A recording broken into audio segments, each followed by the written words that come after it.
Hello everyone. Today I'm going to share highlights from Chapter 4 of the English Learner Toolkit. This chapter focuses on making sure English learners, also called ELs, have the same opportunities as all other students. We'll look at why this matters, what the law requires, and what tools and strategies we can use. It is important to know that learning English isn't the only goal for ELs. They also need equal chances to take part in core subjects, sports, clubs, and advanced classes like AP and gifted programs. Unfortunately, many EL students don't get these same opportunities. This chart shows how ELs often participate less in advanced programs, which can hurt their future success. Making access fair is not just a good idea, it's required by civil rights laws. Schools have clear responsibilities. They must offer strong lessons that fit students' ages. If learning English slows down other subjects, schools must help students catch up.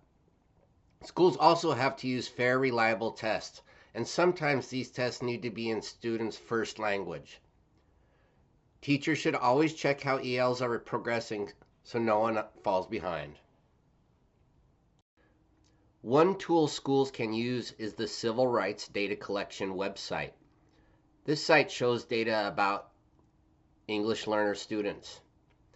How many are in advanced classes? If they have the time to access clubs and facilities, and whether they are disciplined fairly. This data helps schools to see where gaps are happening so they can fix them. These 6 principles guide teachers in supporting EL students. We need to teach language and subject content together. We should respect and use students' cultures and first languages as strengths. Lessons should be challenging but include support to help students succeed. We also need to adjust lessons to match each student's English level, help them build independence, and use regular assessments to see what's working.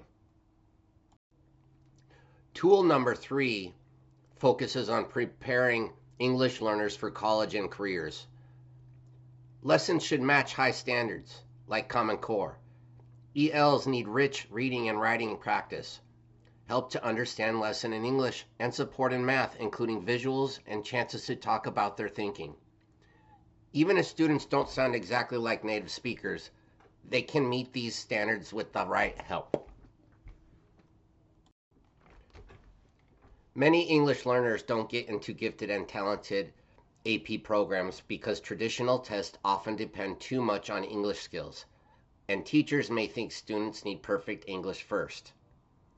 To fix this, schools should use many ways to identify gifted students, like portfolios, projects, and teacher observations. They should offer tests that don't rely on English, train teachers to understand different cultures, and share information with families in their own language. It is also important to plan class schedules so students don't have to pick between English help and advanced classes for students who are both gifted and have a disability. Schools need to make sure they get all the supports they need. Here are some ways schools and teachers can make sure ELs have full access. First, place students in the grade that matches their age, not just their English level. Use grade level lessons but add language supports like visuals or sentence starters.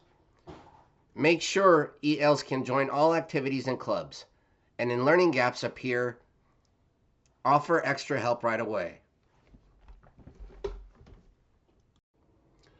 As future teachers, we can do a lot to help. Think about how your teaching practices affect ELs. Use visuals, clear steps, and simple language. Work closely with ESL specialists and families. Finally, check student progress often so you can adjust support if needed. Let's look at some scaffolding tools we can use to help English learners understand and participate in lessons. Sentence frames and starters give students an easy way to begin their thoughts.